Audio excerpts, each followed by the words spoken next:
জয় মা বগলামুখী দেবীর জয়। নমস্কার দর্শকবৃন্দ, আমি সোমনাথ চ্যাটার্জি আর আপনারা উপস্থিত হয়েছেন আপনাদের প্রিয় চ্যানেল তন্ত্রবিজ্ঞানে। বিশ্বাস করি মা বগলার আশীর্বাদে আপনারা সকলেই খুব ভালো আছেন এবং অবশ্যই করে আপনারা আপনাদের সামর্থ্য অনুযায়ী অন্যদেরও ভালো রাখার সম্পূর্ণ চেষ্টা করেছেন। দেখুন, থাম্বনেল দেখেই আপনারা বুঝে গেছেন আজকে আমি কোনো তথ্য আপনাদেরকে আপনাদের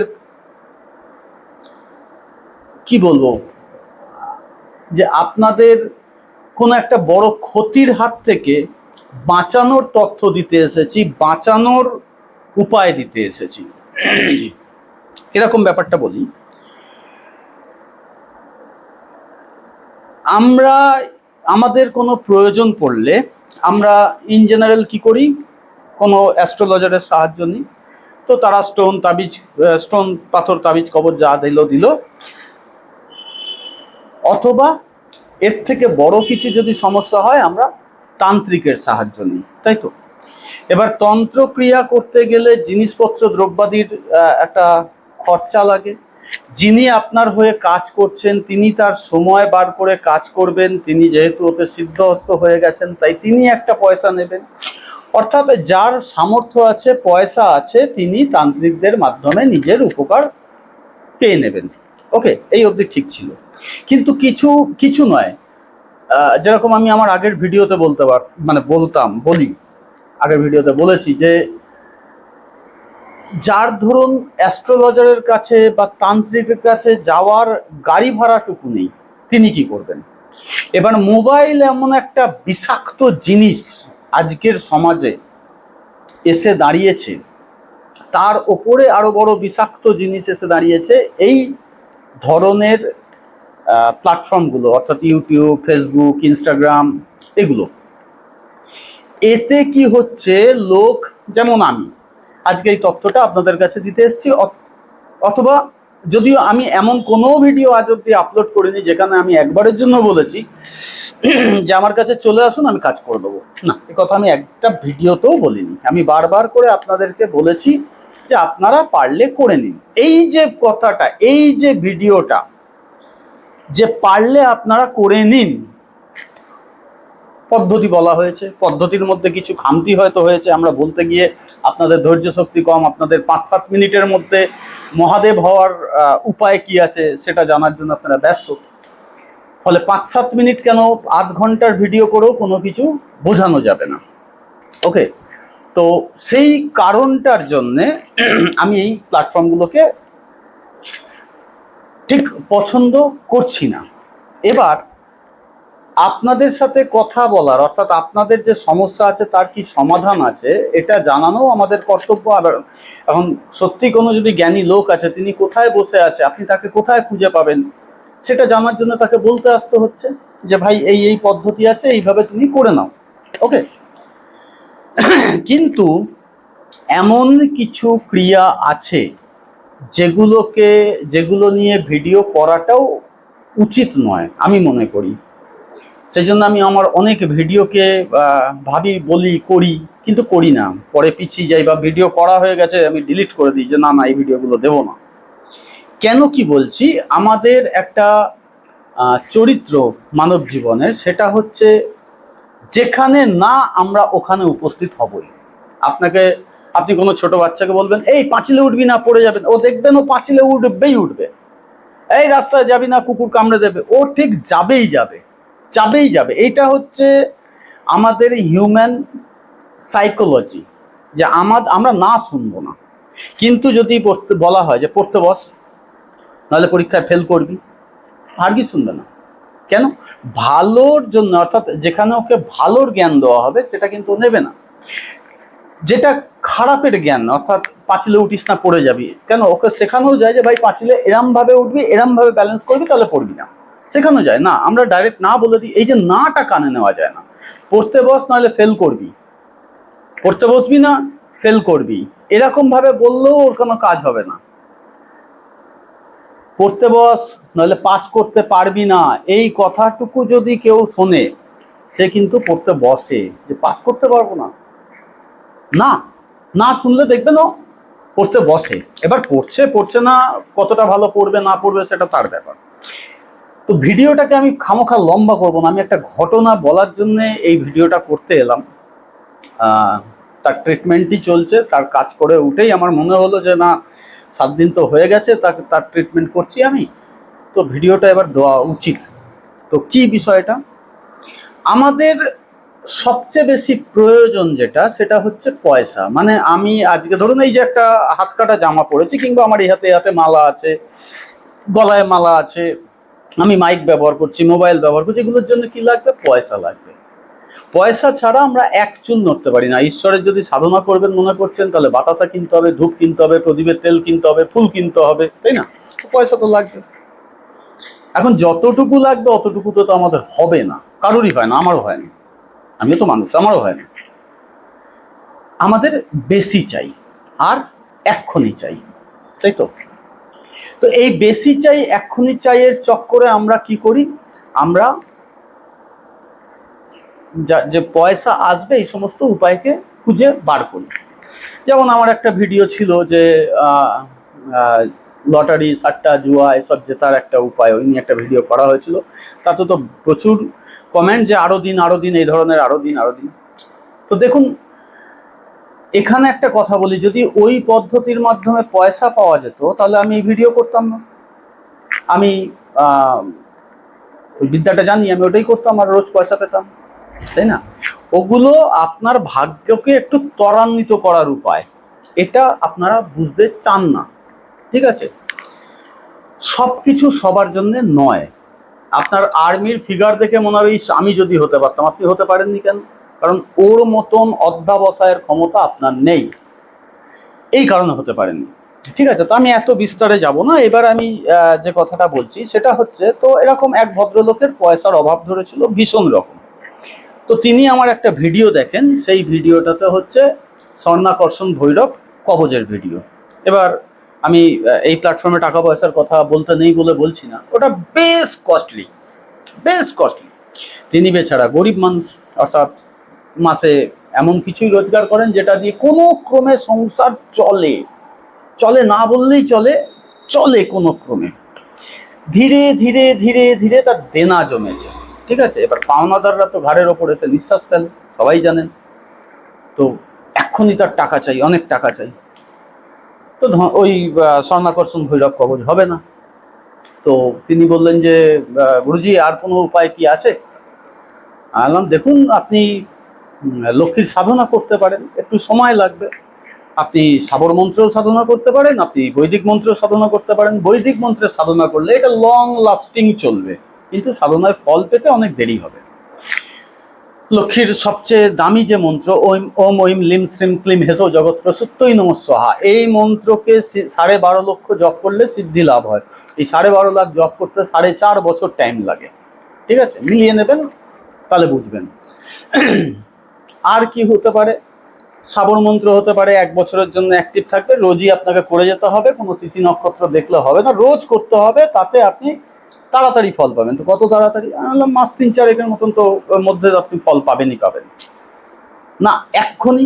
এখন দেখুন, আর এক্ষুনি পেতে গেলে ইয়া তো আপনাকে যক্ষিণী সাধনা করতে হবে, ইয়া তো ভূত প্রেত সাধনা করতে হবে। ঠিক আছে, আমাকে ওই সাধনা দিন। ভাই আমি তো সব জানি না, আমি সিরিয়াসলি জানি না, জানলে তো আমি ওগুলোই করবো। তো তিনি আর কথা বাড়ায়নি। এটা ওনার কথা অনুযায়ী আজ থেকে বছর 1.5 আগে আমার সাথে নাকি সব আলোচনা হয়েছিল। এইবার উনি কোনো ক্রমে ইউটিউবের বিভিন্ন ভিডিও দেখে টেকে সুরসুন্দরী যক্ষিণী একজন আছেন, 64 যোগিনীর মধ্যে উনিও একজন। সুরসুন্দরী সবচেয়ে দামি, কুবেরও পর্যন্ত ওনার সাধনা করেছিল, শাস্ত্রে প্রমাণ আছে। ওনাকে সিদ্ধি লাভ করতে, ওনার ওপর সিদ্ধি লাভ করতে পারলে 8 রকমের সিদ্ধি চলে আসে, ঠিক আছে? আপনার বাক শক্তি জন্মাবে, আপনার দৃষ্টিশক্তিতে মানে বশীকরণের ক্ষমতা জন্মাবে, আপনার আর্থিক সুখভোগ প্রচুর হবে, আপনি যা চাইবেন তাই। এবার এই সুরসুন্দরীর পদ্ধতিতে 3টে পদ্ধতির কথা বলা আছে। ইয়া তো মা দেবীকে মা বলুন, ইয়া তো দেবীকে বোন বলুন, ইয়া তো দেবীকে স্ত্রী বলুন। এবার এই 3টের আলাদা আলাদা ফ্যাক্টর আছে। যদি মা বলেন তাহলে মা কি হয়? মা আপনাকে বুঝে দেবে। আপনি ধরুন গামলা আপনার মা মাংস রান্না করেছে, আপনি এক গামলা নিয়েই বসে গেলেন, মা কি দেবে? দেবে না। মা জানে আপনাকে, সে তো জন্ম দিয়েছে, সে জানে 4 পিস খেলেই আমার বাবুর পেট আইঢাই করবে, আমি 4 পিসই দেবো। বাট আপনি এক গামলা চাইছেন, তো মা দেবে না। একটা লিমিট পর্যন্তই মা দেবে। ওকে, এবার বোন, বোন হিসাবে চাইলে কি হবে? বিশ্বের সমস্ত নারী কিন্তু এবার থেকে আপনার বোন। আপনি যদি মনে করেন বোনের কাছে যা যা আবদার করা যায় বোন দিদির কাছে, আপনি সেই ধরনের আবদার করতে পারেন। কিন্তু আমাদের সবচেয়ে ভালো বন্ধু কে হতে পারে? নিজের স্ত্রী। তো স্ত্রী হিসাবেও দেবীকে পূজা করা যায়। সেক্ষেত্রে শর্ত হচ্ছে আপনার কোনো স্ত্রী থাকা চলবে না। ওকে, বা স্ত্রী হিসাবে গ্রহণ করার পরে আপনার স্ত্রী থাকলেও আপনি তার সাথে আর কোনোদিনও কোনো সম্পর্ক রাখতে পারবেন না। অবধি ঠিক। এইবার সাধনা করতে বসলেই মনে হয় যে আমি একটুখানি কেন নেব, আমি যদি ডাকছি তাহলে আমি পুরোটা কেন নেব না। তো ওনার মনে হয়েছে যে বাহ, তাহলে তো একটা 16 বছরের যুবতী কন্যা আমার বউ হিসাবেও থাকবে, আমার প্রচুর সব সম্পত্তিও হবে, যখন যা চাইবো তাই পাবো, যার দিকে তাকাবো সে আমার বশীভূত হবে, ইত্যাদি এরকম অনেক কিছু প্ল্যান বানিয়েছে। বাট কোনো আগামাথা কিছু খুঁজে পাচ্ছে না। তো যেখানকার ভিডিও দেখেছে সেখানকার ফোন নাম্বার ছিল, সেখানে যোগাযোগ করেছেন। আমি কারোর নাম নেব না, কোন জায়গা, কিসের ফোন নাম্বার, কি চ্যানেল, কিছু বলবো না। বলবো না এই কারণে, তার তো কোনো দোষ নেই বাবা, লোভ তো আপনার ছিল। তো তিনি তার সাথে যোগাযোগ করেন এবং যোগাযোগ করার পরে সেখান থেকে এই সুরসুন্দরী বিদ্যাটা নেন এবং তাকে শ্মশানেই করানো হয়েছে। রাত্রিকালীন বিদ্যা এটা। শ্মশানে একটা ঘর কোনো সাধুর ঘর ভাড়া নিয়ে করেছেন। তো দেবী মানে 11 দিনের না 9 দিনের সাধনা করেছেন, বললো 9 দিনের মধ্যেই দেবী জাগ্রত হয়ে গেছে। এখন মন্ত্র তো জাগ্রত হয়ে গেছে, এখন দেবীকে উনি পাবেন কি করে? তো সেই ভদ্রলোককে বলেছে, এবার ওই ভদ্রলোক এই কাজটা করানোর জন্য আমার থেকে টাকা নিয়েছিল 3.5 লাখ টাকা। তো একে তো খেতে পায় না, মাথায় দেনা আছে, তার উপরে আবার মানে ব্যাংক লোন করেছে স্ত্রীর নামে, নিজের নামে বিভিন্ন লোন ফোন করে 3.5 লাখ টাকা খরচা করে এই প্রক্রিয়াতে নেমেছে। তো তার মধ্যে প্রচুর খরচও তো ওনার হয়েইছে অবশ্যই, নিত্য হোমযোগ্য ব্যাপার ছিল, তো হয়েছে খরচ। এবং ওই ভদ্রলোকও অনেক পয়সা নিয়েছেন। এবার উনি বলছে যে কই দেবীর দর্শন তো আমি পাচ্ছি না। তখন ওনাকে বলেছিল যে আজকে রাত্রে তুমি এখানেই শোবে, এই ঘরটার মধ্যেই শোবে, আজকে তুমি কাজ আবার যেমন প্রক্রিয়া চলছে এরকম প্রক্রিয়া করে আজকে রাত্রে তুমি এখানে শোবে। উনি আসবে, দেবী অবশ্যই আসবে। দেবী আসলে পরে দেবীর সাথে তুমি কিছু দেবী তোমার থেকে কিছু বচন নেবে, মানে কথা দাও বলে না, ওই কথা নেবে, আর দেবী তোমাকে কিছু কথা দেবে। সেই আদান প্রদানটা হয়ে গেলে পরেই দেখবে কাল থেকে আর আমার প্রয়োজন পড়বে না। তো তাই হয়েছে যথারীতি, রাত্রে নাকি দেবী দর্শন দিয়েছে এবং এর থেকে কথা নিয়েছে যে আমি ব্যতীত তুমি আর কারোর দিকে তাকাবে না, তোমার যা প্রয়োজন তুমি শুধু আমাকেই বলবে, আর কাউকে কোনোদিন বলতে পারবে না, ইত্যাদি ইত্যাদি। আর দেবীও কথা দিয়েছে আমি রোজ রাত্রেই আসবো, তোমার সাথেই থাকবো, তোমার সাথেই আমি সহবাস করব, তোমার সাথেই সবকিছু করব, তোমার সমস্ত প্রয়োজন আমি ভোরবেলা মিটিয়ে দিয়ে চলে যাব। দিনের আলোতে তুমি আমার দর্শন পাবে না, আর তুমি আমার দর্শন পাবে না মনে করে এটা ভাববে না যে আমি তোমার সাথে নেই, আমি তোমাকে নজর করছি না। এরকম কথাবার্তা হয়ে গেছে, চলে গেছে। ভালো কথা। পরের দিন থেকে তো নিয়ে আসছে এবার একটা 16 বছরের যুবতী কন্যা, একটা 34-35 বছর বয়সী লোকের বউ, কারণ চোখে তো পড়বে, কারণ একটা টাইমে তো কায়ারূপ নিয়ে নিচ্ছে না। তো উনি একটা আলাদা বাড়ি ভাড়া করে থাকছে। এর মধ্যে যেটা বলা হয়নি, ইনি বিবাহিত এবং এনার একটা ছোট বাচ্চা মেয়েও আছে। ঠিক আছে, বাচ্চাটা ওই 7-8 বছরের। তো এইভাবে যাচ্ছে। তো তার দেনা তো অনেক হয়ে গেছে, তো একদিন মন মরা হয়ে রয়েছে, দেবী প্রকট হয়েছে। তো বলছে যে কি ব্যাপার, তুমি এরকম মন মরা কেন? বলছে আমার এরকম প্রচুর টাকার দরকার, এত এত দেনা করে ফেলেছি, খুব অপমানিত হচ্ছি। বললাম তো দেবী ওনাকে একটা নাম্বার লিখে দিয়ে যায়। তো নাম্বারটা দেখলো, কিসের নাম্বার? বললো এটা লটারির টিকিটের নাম্বার, তুমি এই নাম্বারের টিকিটটা কালকে কাটবে, তুমি প্রথম পুরস্কার পাবে, তুমি এখান থেকে তোমার সব প্রবলেম সলভ করে ফেলতে পারবে। তো প্রথম পুরস্কার আজকের দিনে যেটা চলছে বাজারে, 1 কোটি পেলে 1 কোটি টাকা আর কি, সকালে 1 কোটি, বিকেলে 1 কোটি, রাত্রে 1 কোটি, এরকম চলছে। তো গভর্নমেন্ট কেটে কুটে 60 লাখ টাকা দেয়। তো ওনার আলটিমেটলি দেনা হয়েছে সব মিলিয়ে মিশিয়ে 10 লাখ টাকা ধরে নিচ্ছি এখন। তাহলে তো বিশাল ব্যাপার। তো উনি কি করেছে, টিকিট খুঁজেছে, তো টিকিটটা পায়নি। তো আবার দেবীকে রাত্রেবেলা আবার এসে বললো, তো আপনি তো নাম্বার তো দিয়েছেন, কিন্তু এই টিকিটটা আমি কোথাও পেলাম। বলছে, ও আমার বলা ভুল হয়ে গেছে, কাল তুমি এই টিকিটে মানে এই নাম্বারের টিকিটই কাটবে, অমুক দোকানে গিয়ে কাটবে। দোকানের ঠিকানাও বলে দিয়েছে, ওখানে গিয়ে ওই টিকিট পেয়ে গেছে, নিয়ে নিয়েছে। ঠিক যথারীতি ফার্স্ট পুরস্কার লেগেছে, লাগার সাথে সাথে পরের দিনকেই আর কি, মানে ব্যাংকে ঢুকতে কিছু সময় লেগেছে, সকলকেই কথা দিয়ে দিয়েছে যে আমার টিকিট লেগেছে, টাকা পেয়েছি, আমি তো আপনাদেরকে অমুক দিনে টাকা দিয়ে দেবো, আমার ব্যাংকে ঢুকলেই দিয়ে দেবো। সবাই সন্তুষ্ট, আর কেউ গালাগাল করছে না। শুনতে কি ভালো লাগছে না? এই বিদ্যাটা গুরুজি আমাদেরকে দিন, বাকিটা শুনুন। তো এরম ভাবে যায় যায় যায় যায়, 50 লাখ টাকা হাতে আছে সবার দেনা শোধ করার পরে। তো এখন ওনার মনে হয়েছে যে একটু বাড়ি ঘর বউয়ের বানিয়ে দেবো। তো দেবীকে বলেছে, ভালো জমি, আবার টিকিট, আবার টাকা, জমি হয়েছে, বাড়ি হয়েছে, সেই বাড়িতে বউকে আর মেয়েকে নিয়ে গেছে। এবার যেদিন গৃহপ্রবেশ, সেই দিনকে নিয়মে আছে যে নববর্বত মানে যারা আর কি বাড়ির কর্তা, তারা ওই বাড়িতে রাত কাটাবে, গৃহপ্রবেশের 3 রাত্রি কাটাতেই হবে, তারপরে শিফটিং হেনা তেনা যা হবে হবে। তো সব রকমের ব্যবস্থাই ওখানে করা ছিল, মানে অ্যাট ইভেন ফ্রিজটা পর্যন্ত, 4 পাল্লার একটা ফ্রিজ কিনেছে, আমি দেখেছি 4 পাল্লার একটা ফ্রিজ কিনেছে, তারপরে বড় ডিভাইন কিনেছে, অনেক মানে বেশ ভালো কিছু করেছে। ওকে, তো এদিন রাত্রে ওখানে ছিল। তা বউকে বলেছে, তো আমি বাইরে কাজে আছি, কোনো একটা জায়গার কথা বলেছে, অমুক জায়গায় আমি কাজে আছি, তো দেখি আস্তে আস্তে এদিকেই শিফট হওয়ার চেষ্টা করবো। তো যথারীতি বাড়িতে সেই রাত্রে থেকে ও তো আর সেই পুরনো ঘরে আসেনি। আর রাত্রে বউ খুশি যে আমার স্বামী এত কিছু হঠাৎ করে করতে পেরেছে, এত দেনা ফেনা মিটিয়ে দিয়ে, তাহলে খুব ভালো কিছুই ব্যবসা করছে, হ্যান ত্যান।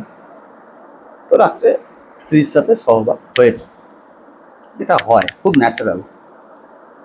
কিন্তু দেবী তো ওই ঘরে রাত্রে উপস্থিত হয়েছে, দেবী তো এসে ওকে পাইনি। পরের দিনও বলেছে, দেখো আমাকে তো কাজের জায়গায় ফেরত যেতেই হবে, তুমি এই দিকটা সামলাও, লোকজন তো আছে, যা হবে আমায় ফোন করবে, আমি সব সামলে নেবো, আমাকে ফিরতে হবে। তো তড়িঘড়ি ফিরে গেছে। সেদিন রাত্রে আবার জব করেছে, দেবী আসেনি। আগের দিন রাত্রেও এসেছিল, এই রাত্রে আর আসেনি। তো ঘাবড়ে গেছে বেচারা। তো ঘাবড়ে গিয়ে আবার ওই ভদ্রলোককে ফোন করেছে যিনি ওনাকে এই বিদ্যাটা দিয়েছিল, যেরম এরম ব্যাপার গুরুজি। তো বলছে, আরে তুমি তো একটা বড় ভুল করে ফেলেছো, তুমি একটা কাজ করো, তুমি অমুক প্রক্রিয়ার মাধ্যমে ডাকো, কি ভুল করেছো সেটা ওনার থেকে জেনে নাও। তো চেষ্টা করেছে, দেবী আসেনি। পরের দিন উনি আবার ফোন করেছে, বলছে এইভাবে হবে না, তুমি একটু আমার আশ্রমে দেখা করো। তো গেছে সেখানে দেখা করতে। তো সেখানে গিয়ে উনি তো এক চান্সেই জেনে নিয়েছে যে আরে বাপরে, তুমি তো মারাত্মক ঘটনা করেছো, তুমি ওনাকে কথা দিয়েছো তুমি কারোর সাথে সহবাস করবে না, তুমি ওনার সাথে সহবাস করে নিয়েছো। হুম। তো বলছে হ্যাঁ। এবার এই মানে এই 3-4 দিনের মধ্যে ওনার ওজনেও হালকা হয়ে গেছে, খুব ভয়ঙ্কর ঘটনা ঘটছে ওনার সাথে। ছেলে পড়ে গেছে, বউয়ের শরীর খারাপ। তো এরকম করতে করতে করতে করতে ওই ভদ্রলোক সব জেনে নেওয়ার পরে বলছে, দেবী ভয়ঙ্কর রকম রুষ্ট হয়ে গেছে, কিছু করার নেই, এখন তোমাকে অনেক টাকা খরচা করতে হবে। তো বললো, কত টাকা? বললো, ঠিক আছে, আমি একটু ভালো করে পদ্ধতিগুলো জেনে নিই, এটা কি করা যায়, তারপর তোমায় বলছি। তো কি করেছে, দেবী তো আসছেই না, ও আবার ওর বাড়ি চলে গেছে। বাড়ি গিয়ে সেই রাত্রেও আবার বউয়ের সাথে সহবাস করেছে। পরের দিন সকালবেলা ঘুম থেকে উঠে দেখছে বউ ঘুমাচ্ছে, তো গিয়ে ডেকেছে চা ফা খাবে, আর বউ অজ্ঞান। তো ফের গুরুজিকে ফোন করেছে, গুরুজি এরম এরম ব্যাপার। ওই ভদ্রলোক ওনার বাড়ি গেছেন, বাড়ি গিয়ে কিছু ঝাড়ফুঁক করার পরে বউটা হুঁসে এসছে, জল ফল দিয়েও হয়নি। তো তখন বউটা বলছে যে আমাকে অতি সুন্দর একজন ভদ্রমহিলা চুলের মুঠি ধরে টেনে একটা বড় গাছের সাথে বেঁধে রেখে দিয়েছে। অ্যাকচুয়ালি ঘটনাটা কি হয়েছে, আমরা যখন তন্ত্রমন্ত্র করি, আমি কিন্তু বারবার বলি যে আউটার থেকে কিছু নয়, আমাদের ইন্টারনাল পাওয়ার কিন্তু আদান প্রদান হয়। তো এর ভেতরকার যে ইন্টারনাল পাওয়ার ওই শক্তিকে জাগ্রত করেছিল, সেই শক্তি ওর ওই ওনার স্ত্রীর ভেতরকার যে আত্মা, সেই সূক্ষ্ম শরীরকে টেনে নিয়ে চলে গিয়ে এক জায়গায় বেঁধে রেখে দিয়েছে, যার ফলে এই শরীরটা অজ্ঞান হয়ে গেছে, কিন্তু আত্মা ওখানে চিৎকার করছে। ঠিক আছে, এবার এর ভালো পৌঁছানো তান্ত্রিকে মানে বার করে নিয়েছে, বার করে নিয়ে উপায় বলেছে যে দেখো ভাই, 4-4.5 কোটি টাকা খরচা হবে, তোমাকে ইমিডিয়েট 4 কোটি জমা করতে হবে, যদি আরো লাগে আরো দিতে হবে, যদি না লাগে সেটা আলাদা কথা। তুমি এই প্রক্রিয়া, আমি তোমাকে আবার প্রক্রিয়াতে বসাবো, এর থেকে পরের স্টেজটায় বসাবো, যাতে এনার সাথে আবার তোমার দোস্তি হয়ে যায়। ভালো কথা। তো 4 কোটি, এখন তো ওনার কাছে অনেক টাকা, 4 কোটি দিয়েছে, দিয়ে আবার সেম প্রক্রিয়া নেমেছে। 4 কোটি টাকা, ভাবতে পারছেন? আপনার তো গল্প শুনেই মনে হচ্ছে যে ভয়ঙ্কর গল্প, কিন্তু হ্যাঁ ঘটে, এরকম ঘটে। বাকিটা শুনুন। এইবার এ কি করেছে, এই তান্ত্রিক এনাকে আবার নিজে দায়িত্ব নিয়ে এই দেবীর সাথে জুড়ে দিয়েছে। ঠিক আছে, আবার বচনের আদান প্রদান হয়েছে, সব ঠিক। দেবী বলেছে আমি আসবো, এর যা যাবতীয় ইচ্ছা আছে আর্থিক আমি সব পূরণ করব, কিন্তু একে আমি আর কোনোদিন ছোবো না, এ আমাকে আর কোনোদিন ছোবে না। তো বলেছে ভাই ঠিক আছে, কোনোদিন ছোঁয়াছুঁয়ি করবো না।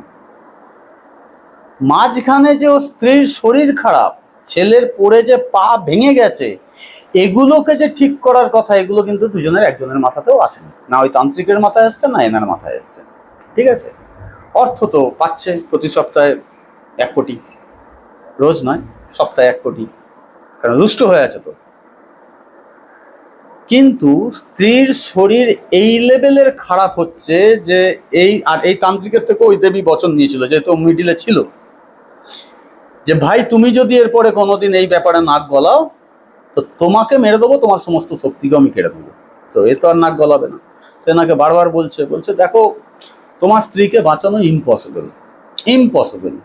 এ স্ত্রী তো ছেড়ে দাও, এ আরো অনেক কিছু ক্ষতি করবে। এই করতে করতে দিন 15-20 মধ্যে ওনার স্ত্রী মারা যায়, ভয়ঙ্কর রকম ভাবে মারা যায়। ডাক্তারও ট্রিটমেন্ট করে কুল করতে পারেনি। তো টাকাও জলের মতন খরচা হয়েছে, কিন্তু সপ্তাহে তো চলে আসছে একদম এত টাকা, আপনি ভাবুন। তো কোনো টেনশন নেই, এবার বউ তো মরে গেছে, ভাবছে তো সাড়ে সর্বনাশ। তো এ আবার সেই তান্ত্রিককে যোগাযোগ করেছে, যে থেকে পিছা কি করে ছাড়াবো। বলছে তুমি যদি তোমার বচন ভঙ্গ করো,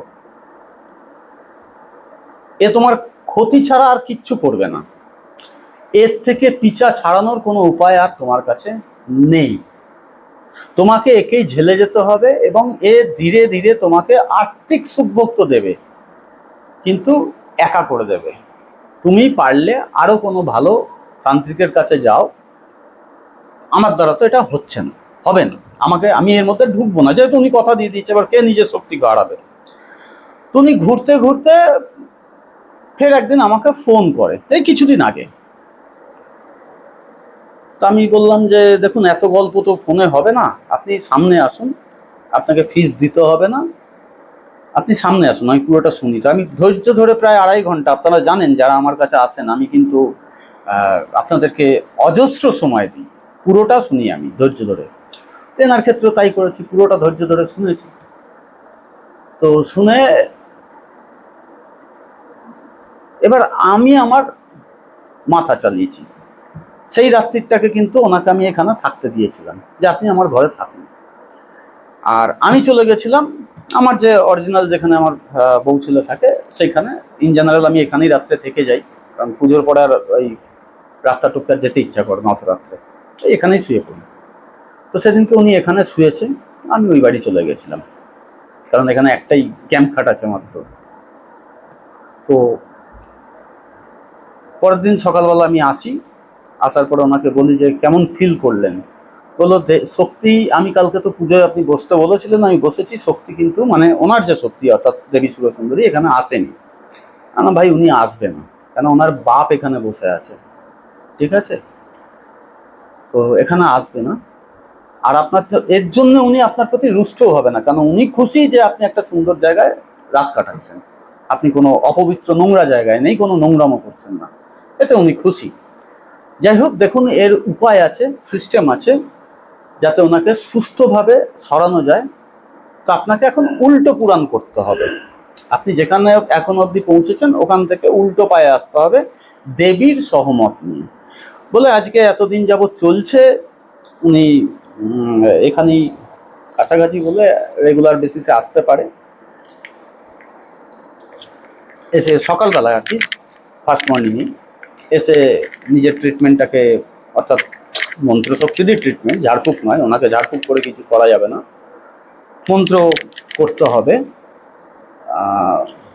এটাকে বন্ধন মুক্তি, কারণ একে অপরের বচনে বন্ধন হয়ে গেছে না, এই বচন বন্ধন মুক্তি ওনাকে করানো হচ্ছে, ট্রিটমেন্ট চলছে, ঠিক হয়ে যাবে, অনেকটাই ঠিক হয়েছেন, ঠিক হয়ে যাবে। ছেলে হাঁটতে পারছিল না, সেই ছেলে একটু একটু খুঁড়িয়ে খুঁড়িয়ে হাঁটছে, ওনার চেহারা একটু লালিত্যও ফিরেছে, একদম রোগা হয়ে গেছিল। যাই হোক, এখন আপনাদেরকে এই ঘটনাটা বলার পেছনের কারণ কি? এখানে তো কোনো অ্যাডভার্টাইজ নেই, তাই না? বলার পেছনের কারণ দেখুন, আমি ধরে নিচ্ছি আপনি ব্রাহ্মণ, আপনি পুজো করেন লোকের বাড়ি বাড়ি, আপনার গুরু দীক্ষাও হয়েছে, আজকাল যেরকম সমস্ত গুরুদের দীক্ষা হয় সেরকম কোনো গুরু দীক্ষা হয়েছে, খুব লঘু জীবনের মধ্য দিয়ে আপনি যাচ্ছেন।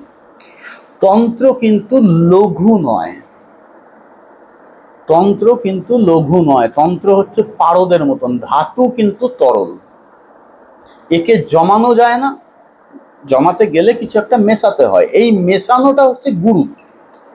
অর্থাৎ এই ভদ্রলোকের যিনি গুরু ছিলেন, তিনি, তাকে আমি তার সাথেও কথা বলেছিলাম যে আপনি কেন করেননি, বললো না আমি এরকম ছিচকে সাধনা করি না, উনি হিন্দি ভাষী, বলছে আমি এরকম ছিচকে সাধনা করি না। তাহলে ওনাকে দিয়ে করালেন কেন? বললো না তারা ছিল, তাবিজ কবজ করার মতন পয়সা নেই, তাই সাধনা দিয়ে দিয়েছি।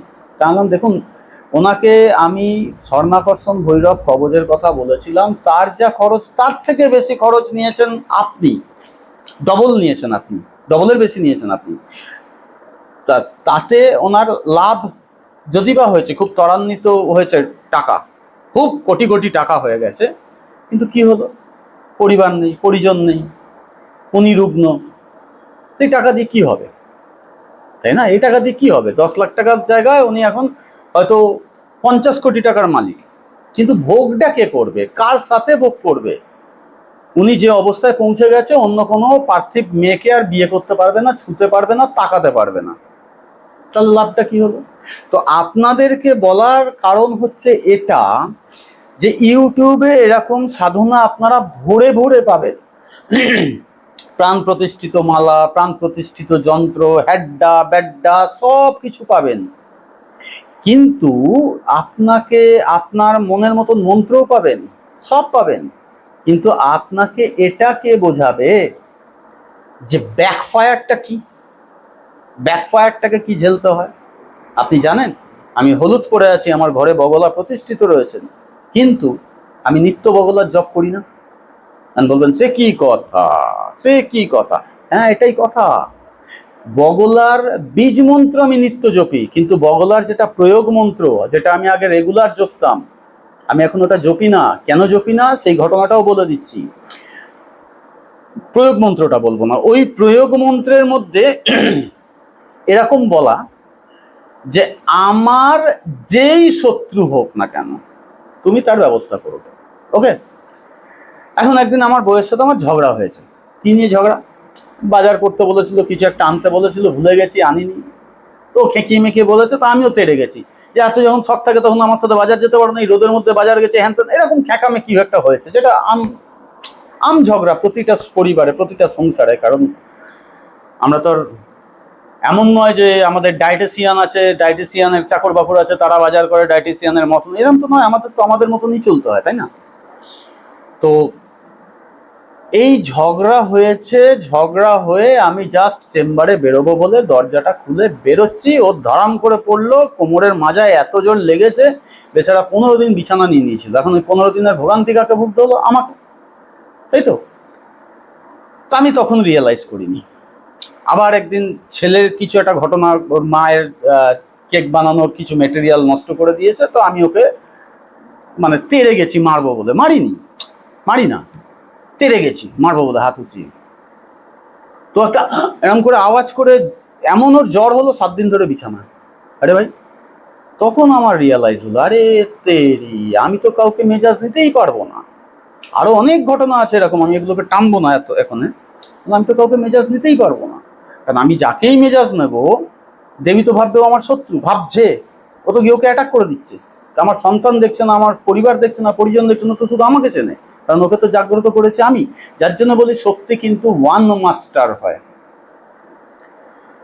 তো আপনারা এই ব্যাকফায়ারটা, আমি তা এত বছর ধরে রাস্তায় আছি বলে আমি রিয়েলাইজ করেছিলাম, নাহলে আমাকে কাউকে প্রশ্ন করতে হতো যে আমার পরিবারে এরকম ঘটনা ঘটছে কেন। ঘটার পেছনের কারণ হচ্ছে শক্তি তো আমরা একে অপরকে বচন দিয়ে নিয়েছি। তো আমি কি করেছি, শক্তিকে তার আমি রুষ্ট করতে পারবো না, আমি শুধু বীজ মন্ত্র জপছি, ভাই প্রয়োগ করার দরকার নেই, আপনি থাকুন শান্তিতে। আমার যদি কখনো প্রয়োজন পড়ে আমি আপনাকে প্রয়োগ করে দেবো, নাম করে প্রয়োগ করবো, অনামি প্রয়োগ করবো না। যে আমার সর্বশত্রুকে তুমি বুঝে নাও, আমার ভাই কোনো শত্রু নেই ভাই, আপনি শান্ত থাকুন, চুপচাপ থাকুন, রোজ দুটো কিশমিশ মিছরি এসব খান, হলুদ দিয়ে চান করুন, হলুদের টিপ করুন, ভালো থাকুন। আপনাকে খুশি রাখার জন্য আমি আমার জীবনটাকে হলুদ হলুদ করে নিচ্ছি, ঠিক আছে? আপনি শুধু এটা দেখবেন যে আপনার পরেও যদি আমি কাউকে সাধনায় নিই, আপনি তাতে ব্যাঘাত দেবেন না, আমাকে কোনো ডিস্টার্ব করবেন না। কেন? আমি আপনাকেও সাথে নিয়ে এগোবো, আমাকে তাই করতে হয়। আমি তারপরেও যত সাধনা করেছি, বা এখনো যে আমার একটা সাধনা চলছে, এটা নিয়েও আমি আপনাদেরকে বলবো। আমি জাস্ট একটু ঝলকগুলোকে নিয়ে নিই, তারপরে এই সাধনাটাও আপনাদেরকে দেবো। অতি সহজ সরল সাধনা, অতি কঠিন সাধনা। সহজ সরল কঠিন, হ্যাঁ, সহজ সরলটাই কঠিন হয়। যাই হোক, বলবো, এগুলো নিয়ে ভিডিও করব, কিন্তু বলার বক্তব্য যেটার জন্য এই যে এতক্ষণ ধরে আমি বকে ফেললাম, আপনারা 8 ঘন্টা ধৈর্য ধরে শুনে নিলেন, কেউ স্কিপ করেছেন করেননি, আমি ওসব প্রসঙ্গেই যাচ্ছি না। যদি কারোর প্রয়োজন আছে সঠিক জ্ঞানের, তাহলে তিনি স্কিপ করেননি, আমি জানি। আর তার প্রয়োজন নেই, যিনি ভাবছেন যে তোর কি বকে ছাপারা মাথা, করুন গিয়ে স্কিপ, আমার কিছু যায় আসে না। বক্তব্যটা হচ্ছে, ইউটিউব দেখে নিজেকে তান্ত্রিক বানানোর চেষ্টা করবেন না। কোনো রকম বই পড়ে নিজেকে তান্ত্রিক বানানোর চেষ্টা করবেন না। যদি নিজেকে কোনো শক্তি পাওয়ার ইচ্ছাতে রাখতে চান, ছেদো কোনো শক্তিকে ডাকবেন না।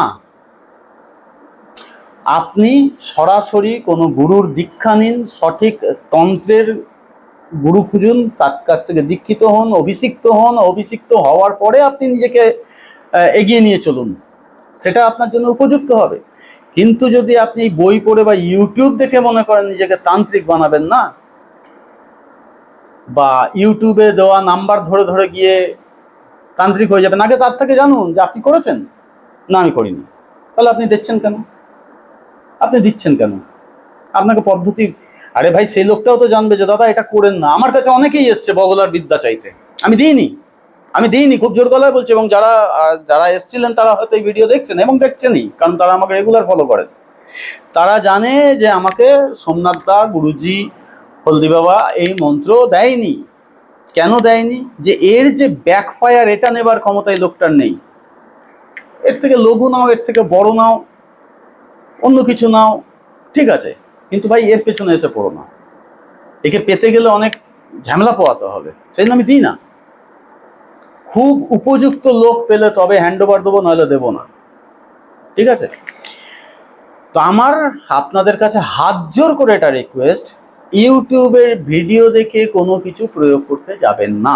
হ্যাঁ, যেগুলো সাধারণ ছোটোখাটো, ওই যেমন ধরুন ওই যেটা আমি লটারি জেতার জন্য দিয়েছিলাম, ট্রাই করুন, হয়ে গেল তো খুব ভালো, না হলে কিছু করার নেই। দোষ দেবেন না তন্ত্রকে, কারণ আপনি তার উপযুক্ত কিনা দেখুন। ওকে, আজকের বেশি কিছু বলবো না, শুধু এটুকু বলছি আমি ফিরছি আবার রেগুলার। আপনারা ধৈর্য রেখেছেন, ভরসা রেখেছেন আমার উপরে, সেই জন্যে। কিন্তু আমার মনে হলো কাজের ভিডিও এটাই সবার আগে দেওয়া, যে আমিও এরকম অনেক ভিডিও দিয়েছি, আপনারা হুট করেও তো ঢুকবেন না। কেউ যদি মনে করছেন যে কোনো রকম কোনো মন্ত্রতন্ত্রকে করবেন, একবার পরামর্শ করে নেবেন আমার সাথে, একবার যাচাই করে নেবেন এটা আপনার জন্য উপযুক্ত কি না। ওকে, এর বেশি আর কিছু বলবো না, শুধু মা বাবালার কাছে কামনা করি আপনারা সকলেই খুব ভালো থাকুন, সুস্থ থাকুন এবং অন্যদের ভালো রাখার পূর্ণ চেষ্টা করুন। নমস্কার।